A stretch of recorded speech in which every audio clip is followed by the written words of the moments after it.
Clic, mao, ça tue, ça blesse, ça flingue.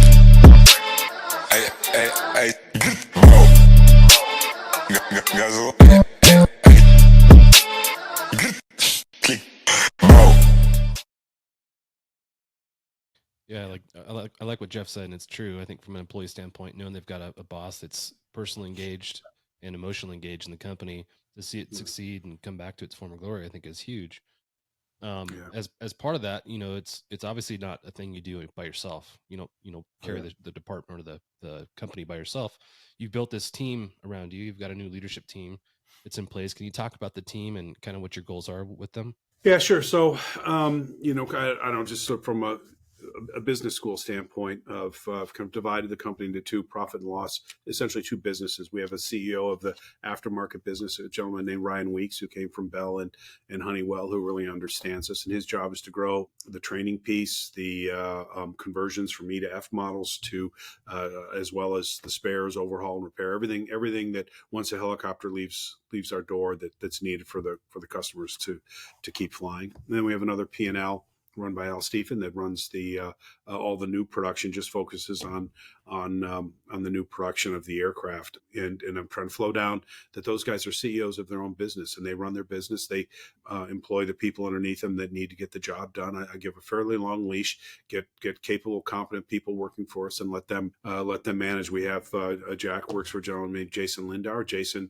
interesting story with him. I think it was 8 years ago he worked here turning wrenches, and he's moved up to vice president of business development and sales. Knows the product inside and out, knows the customers, and he has a really good grasp on the sales process as well.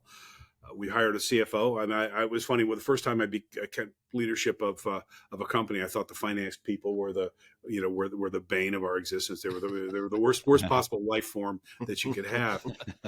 But if you get a good CFO, that's a partner with not just me but with everybody. If you get a good CFO that you can bounce ideas off and say, and they can help you figure out what's the best way to pay for these and then what's the best impact on the company. They're invaluable. So we've got a gentleman named Chris Vandersteen who's from.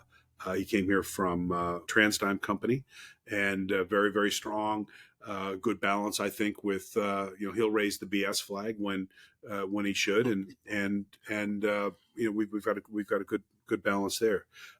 Good people in supply chain, engineering. We've got a lot of people that have been here a while, and all in all, it's a really good solid crew that we have. And for the next question, I think you've kind of identified what you guys are looking to do different from previous leadership teams. But can you talk about what your goal is and how you guys are looking to do business a little different?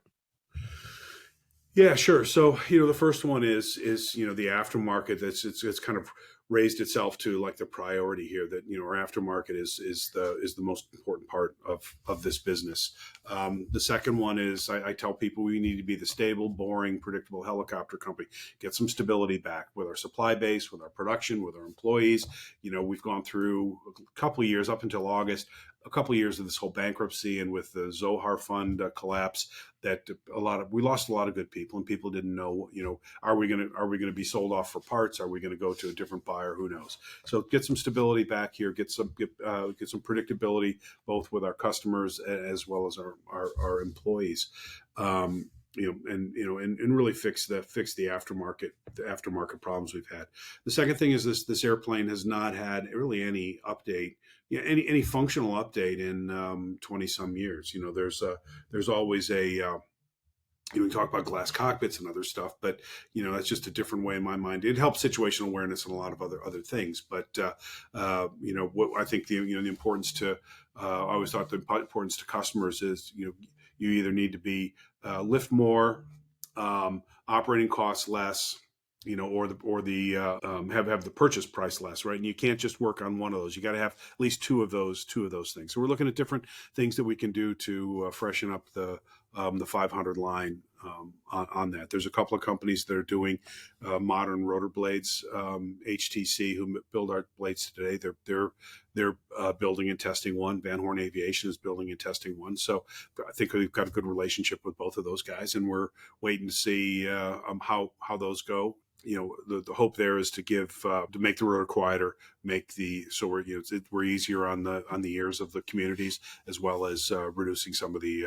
direct operating costs. Yeah, We've got some other stuff we're working on that I'm not going to tell you about, but some skunk works type stuff. Yeah, exactly. That's cool. Got to keep your cards close to your chest. Yeah. Yeah.